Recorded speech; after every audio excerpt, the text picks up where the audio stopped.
Olá, esse é o podcast Dados e Ideias, uma iniciativa de popularização científica do nosso projeto Populações e Dinâmica Social. Já vou começar te fazendo uma pergunta.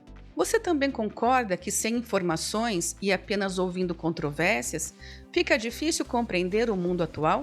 Se você também pensa assim, vou te dizer que esse é o lugar certo, um espaço no qual vamos nos aventurar pelos desafios de analisar dados e explicações que vão nos ajudar a dar sentido às transformações sociais que vivemos no Brasil e no mundo.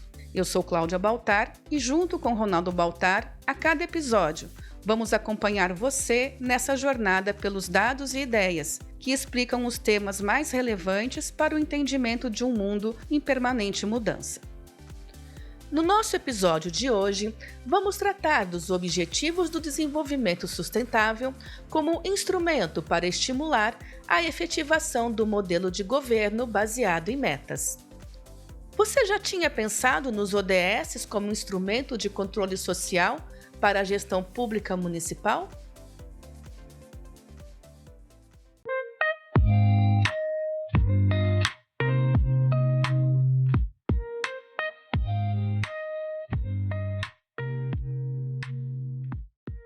Vamos começar com uma reflexão.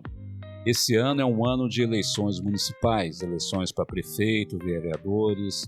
Que tal se as pessoas, inclusive você mesmo, pudesse escolher os candidatos ou as candidatas com base em compromissos com metas para resolver os problemas concretos do município e não por características pessoais, como o tipo de roupa que a pessoa usa, a religião que ela frequenta, a fama da pessoa, indicação de outros políticos ou por quaisquer outras extravagâncias que são típicas do marketing eleitoral desse período. Algumas até são engraçadas, outras nem tanto, né? O que você acha de definir quem vai governar as cidades, seja no executivo ou no legislativo, com base em metas para os governos durante 4 anos, uma meta plurianual? Esse é o ponto principal que queremos trazer para a reflexão do episódio de hoje de Dados e Ideias sobre os Objetivos do Desenvolvimento Sustentável. Os ODS são importantes não apenas porque mobilizam as agendas e apresentam formas de comunicação sobre ações em prol de um mundo melhor, mas sobretudo porque se baseiam em um princípio do qual poucas pessoas se dão conta do seu potencial. O princípio da gestão pública baseada em metas. Metas que são definidas a partir de indicadores baseados em dados públicos que podem e devem ser monitorados pelas pessoas para exigir a eficácia das ações políticas. A ideia de estabelecer metas para planos de governo não é uma novidade no Brasil. Desde o fim da Primeira Guerra Mundial, vários países adotaram planos com metas para períodos quadrienais, quinquenais, decenais. Primeiro metas para a produção, depois metas para emprego, renda, educação e outros indicadores sociais. No Brasil, nós tivemos o famoso plano de metas do presidente JK, que em 1955 prometeu avançar o desenvolvimento do Brasil em 50 anos durante os seus 5 anos de governo.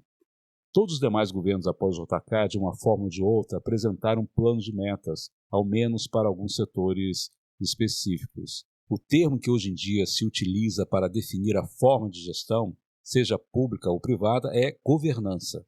Por exemplo, na sigla ASG, para avaliação de investimentos de impacto socioambiental, o A refere-se a ambiental, o S refere-se a social e o G, governança. Em inglês, a sigla é ESG, Environmental, Social and Governance. E o conceito de governança requer estabelecimento de metas. Definir as metas é o primeiro estágio da governança. Faz parte também da governança a avaliação e o monitoramento das metas. A avaliação da governança é a avaliação do ato de governar, entendendo o governo não como mando, mas como condução.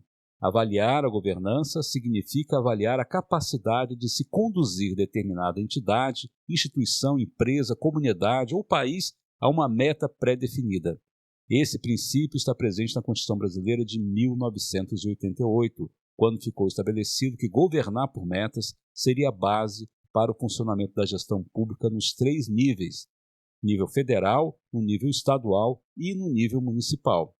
Os constituintes consolidaram, principalmente no artigo 165, uma ideia inovadora para o Brasil naquele momento, a partir de 3 peças importantes para os governos seguirem: o planejamento plurianual, a Lei de Diretrizes Orçamentárias, a LDO, e a Lei Orçamentária Anual, a LOA.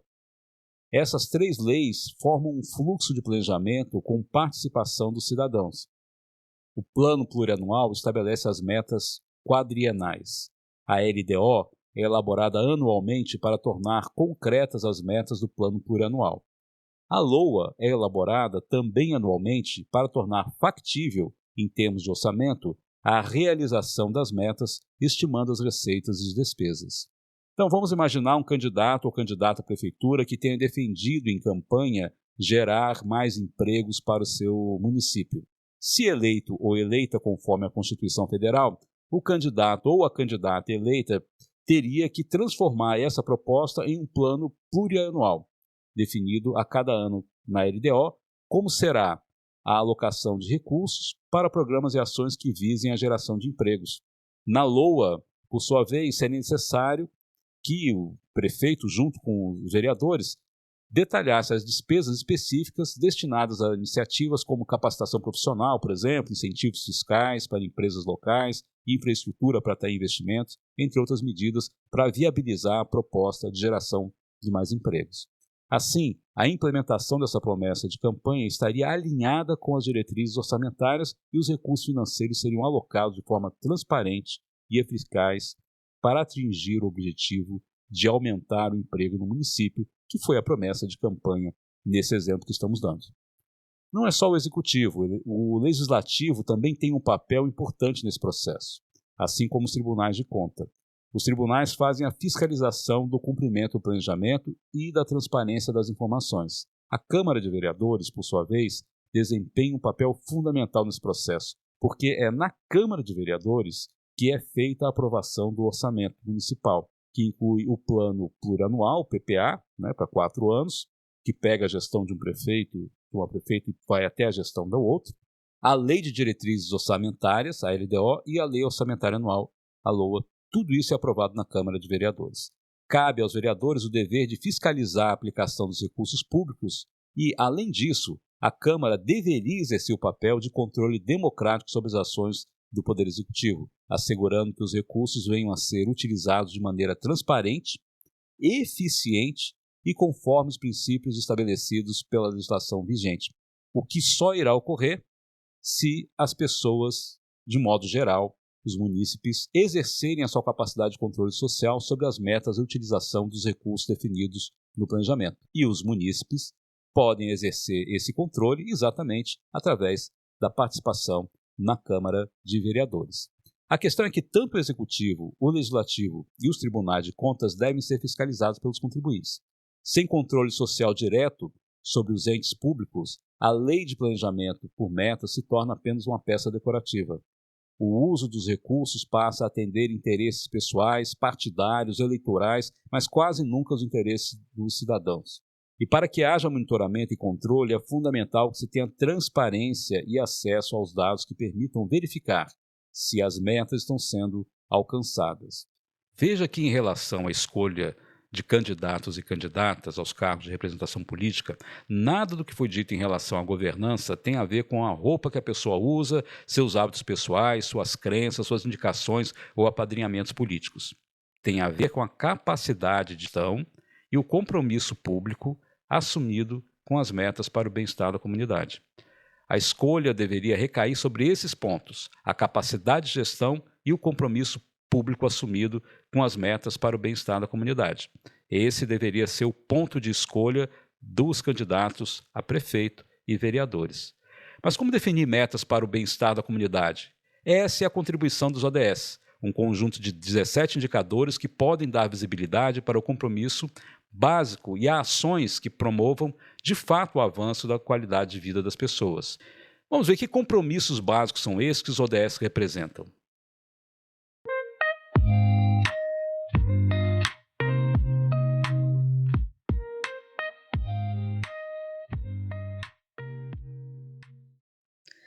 Vamos pensar juntos?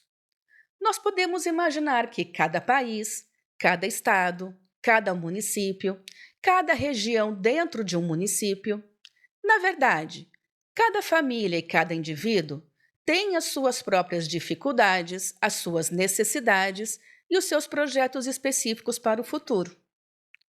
Ou seja, podemos dizer que cada pessoa é única nas suas capacidades e nas suas necessidades. Concorda comigo? Bom, por isso é que acreditamos que um sistema público deve regular as ações, as iniciativas, os investimentos coletivos, para permitir que cada pessoa, do seu jeito e dentro das suas possibilidades, possa desenvolver o seu potencial de desenvolvimento humano único. Mas como isso é possível se não conhecemos o potencial que cada indivíduo pode alcançar?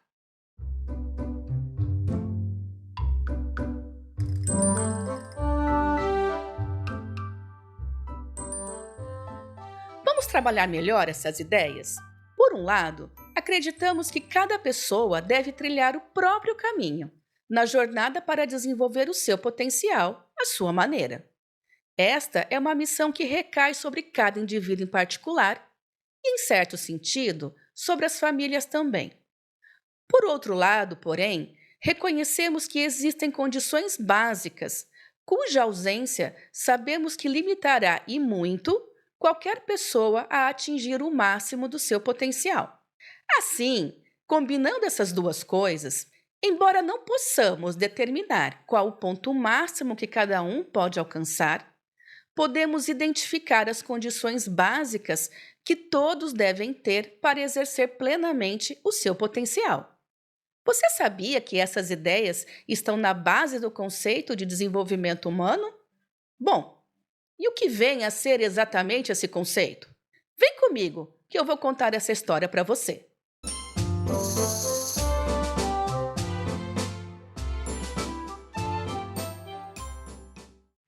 Nas últimas décadas do século XX, tendo como um dos principais autores o economista indiano Amartya Sen, o conceito de desenvolvimento humano surgia como um contraponto ao uso corrente de parâmetros estritamente econômicos, como o PIB, para dimensionar o nível de desenvolvimento dos países. Em 1990, esse conceito foi transformado em um indicador social global, o IDH, Índice de Desenvolvimento Humano, criado pelo economista paquistanês Mahbub al-Haq. Mas e o que vem a ser o IDH? Basicamente, o IDH é um índice que avalia a qualidade de vida dos países, a partir da combinação de informações sobre educação, saúde e renda das pessoas, como uma base mínima para o desenvolvimento humano. Vamos fazer um exercício? Se fizéssemos uma enquete e perguntássemos a você quais as condições básicas essenciais para atender às necessidades da sua região, que respostas apareceriam? Bom, muito provavelmente, entre as respostas estariam saúde, educação, trabalho e renda, moradia, segurança e, claro, o fim da corrupção. Talvez outras coisas até entrassem na lista, mas esses itens, muito provavelmente, seriam os mais comumente citados. Concorda? Pois bem, foi isso que a ONU, a Organização das Nações Unidas, fez em 2015. Bora lá saber mais dessa história?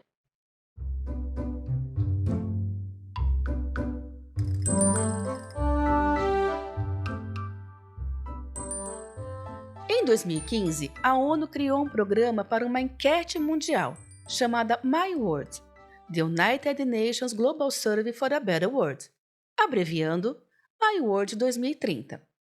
Esse programa é uma pesquisa permanente aberta até hoje, com um questionário aplicado em vários países. Ou melhor, um longo questionário com quase 100 perguntas sobre os itens que deveriam ser considerados as preocupações básicas para as pessoas e suas famílias. No ano de 2015, a pesquisa My World teve mais de 9 milhões e 700 mil respondentes de todos os países e regiões do mundo. Embora não sejam estatisticamente representativos, esses dados dão uma boa visão da opinião das pessoas sobre as condições básicas para um mundo melhor. Bom, e o que mais essa pesquisa mostrou?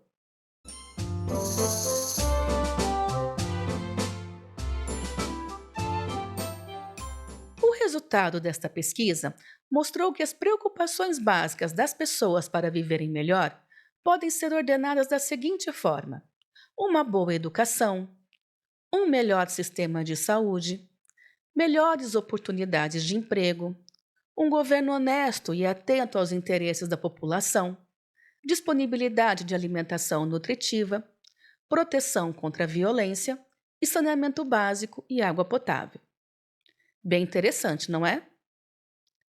Outras preocupações também apareceram, como transporte, igualdade entre homens e mulheres, liberdades políticas, a não discriminação, proteção das florestas e ações sobre os efeitos das mudanças climáticas. Pois bem, você sabia que esse levantamento ajudou a formatar o relatório de 2015, o Global Sustainable Report, criado pelo Departamento de Assuntos Econômicos e Sociais das Nações Unidas? Ou seja, o Relatório Global de Desenvolvimento Sustentável? Vamos lá contar mais essa história.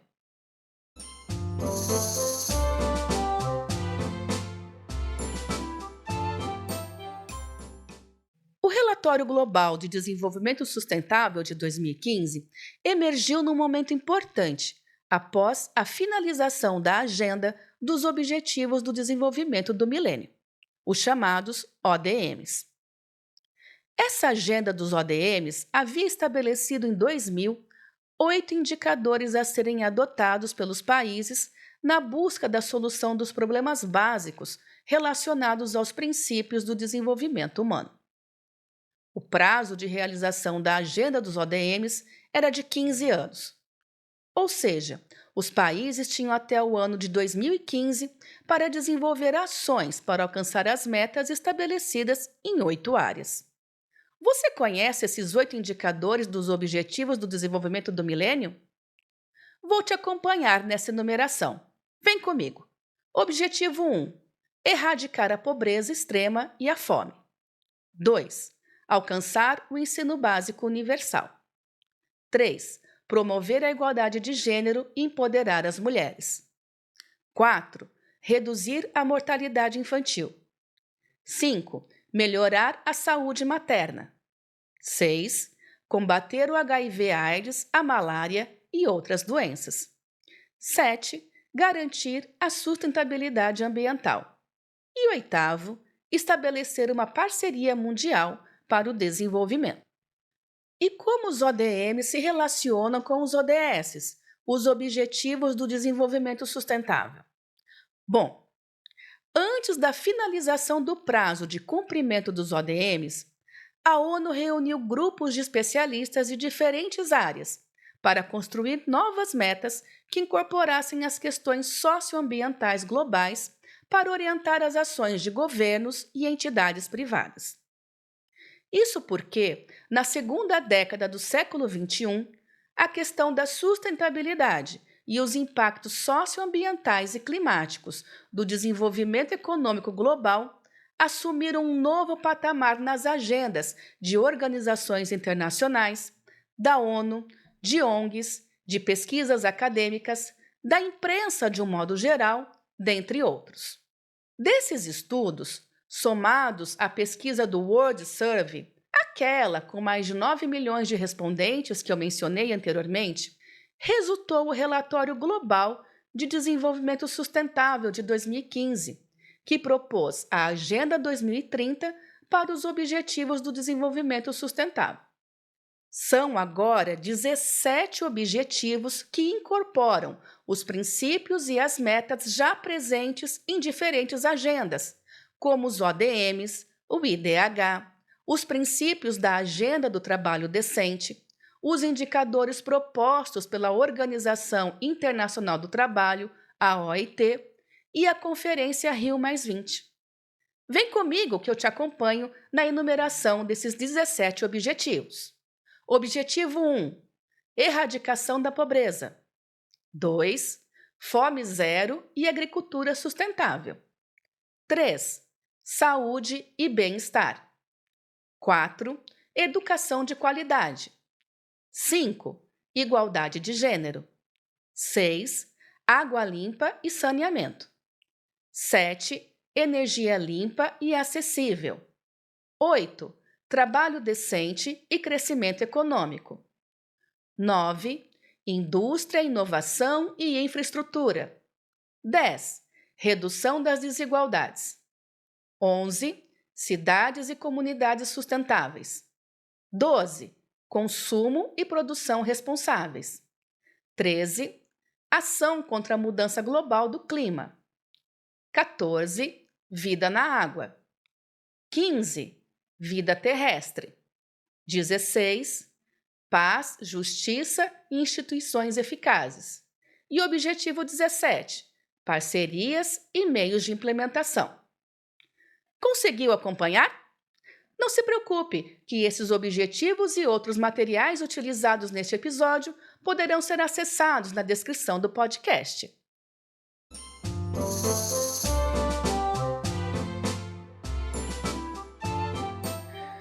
Por que tudo isso é importante e por que essa temática foi abordada no nosso podcast?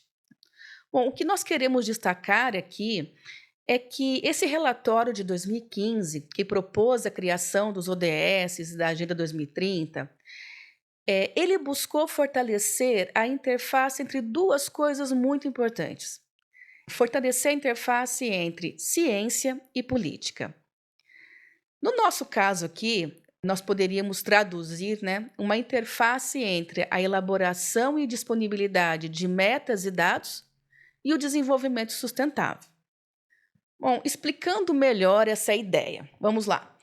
Entendendo a ciência como um levantamento sistematizado de dados e a construção de indicadores, essa interface entre a ciência e a política, ela se expressaria através de um diálogo entre pesquisadores, por um lado, e os formuladores de política, por outro. Através desse diálogo, se buscaria o quê? Uma articulação entre a construção de indicadores e metas e a elaboração de políticas públicas multidimensionais, voltadas para essa temática que a gente vem abordando aqui, que é o desenvolvimento sustentável. Então, dessa forma, se colocaria em prática essa interface entre ciência e política. Bom, nós observamos que as pessoas conhecem no dia a dia, os ODS e os 17 símbolos característicos que marcam as campanhas em prol da Agenda 2030. Mas o relatório de 2015, que marcou a formulação das próprias metas dos ODS, entendemos que ele tem algo mais. No nosso entendimento, ele reflete a evolução, uma evolução importante, uma evolução da agenda internacional entre desenvolvimento e meio ambiente, amadurecendo, inclusive, a proposição do controle social sobre as ações públicas, que é muito importante. A partir do quê? A partir de metas comuns e monitoradas por dados acessíveis.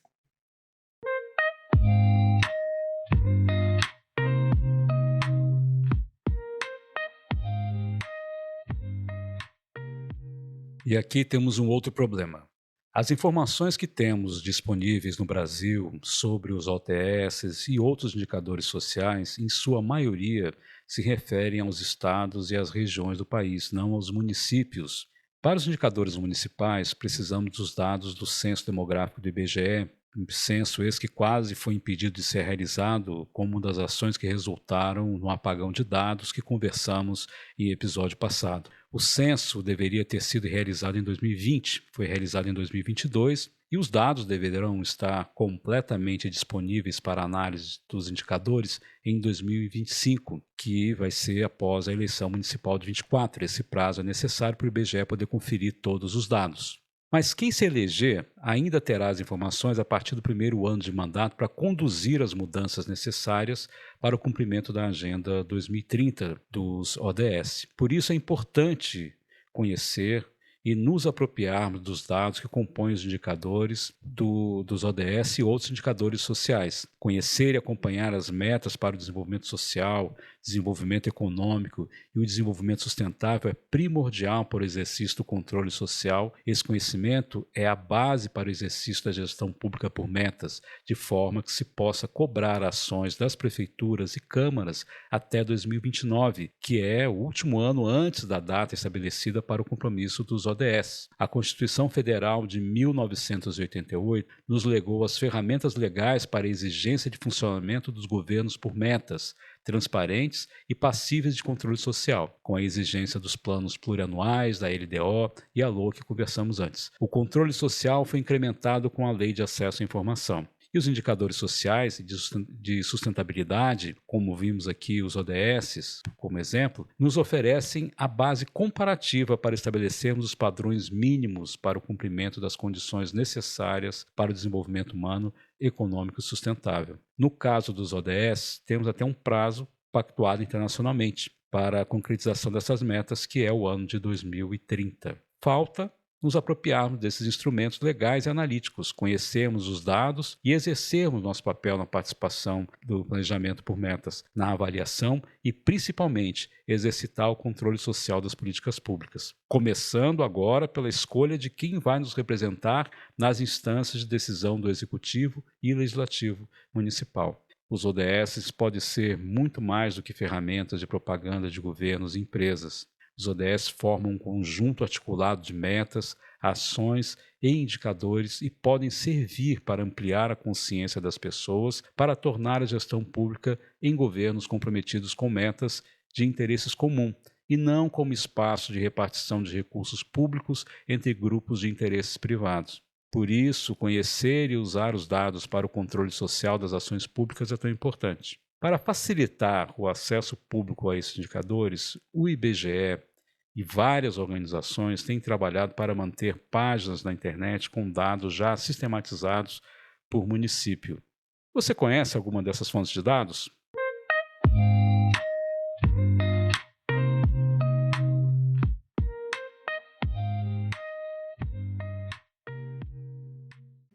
Eu vou falar de duas fontes de informações sobre ODS no Brasil. A primeira fonte pode ser acessada no site odsbrasil.gov.br, de responsabilidade do IBGE. Nele você vai poder acessar para cada objetivo as metas e os indicadores que foram elaborados pelo Instituto para o acompanhamento da evolução dos ODS no país. Além disso, o IBGE disponibiliza informações sobre a metodologia e as fontes dos dados utilizados. Legal, né? A segunda fonte de referência é o site Índice de Desenvolvimento Sustentável das Cidades, o IDSC-BR, uma iniciativa do Instituto Cidades Sustentáveis.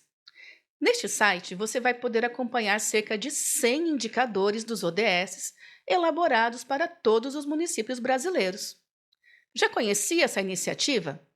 Você pode conhecer o site e saber como anda o seu município. E você? O que acha dessa ideia de um governo monitorado por metas, construídas com informações públicas e acessíveis? Já tinha pensado nos ODS sobre essa perspectiva? Como um patamar básico a partir do qual se pode avaliar como os governos municipais, estaduais e federal estão caminhando em direção aos nossos interesses? Deixe o seu comentário e nos conte qual a sua visão sobre essa ideia. Na descrição do episódio, você vai encontrar os links e as referências que citamos. Você pode nos acompanhar aqui pelo podcast Dados e Ideias e pelo nosso site http://populações.info, populações sem tio e sem cedilha. Até o próximo episódio!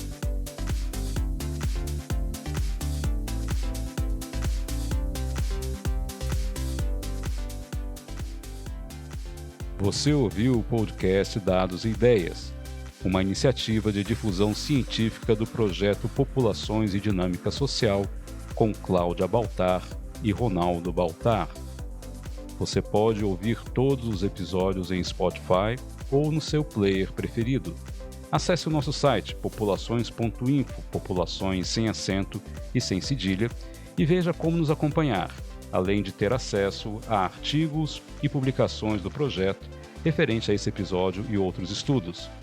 Você pode também se inscrever em nossa newsletter e receber no seu e-mail as notificações sobre o conteúdo que estamos produzindo.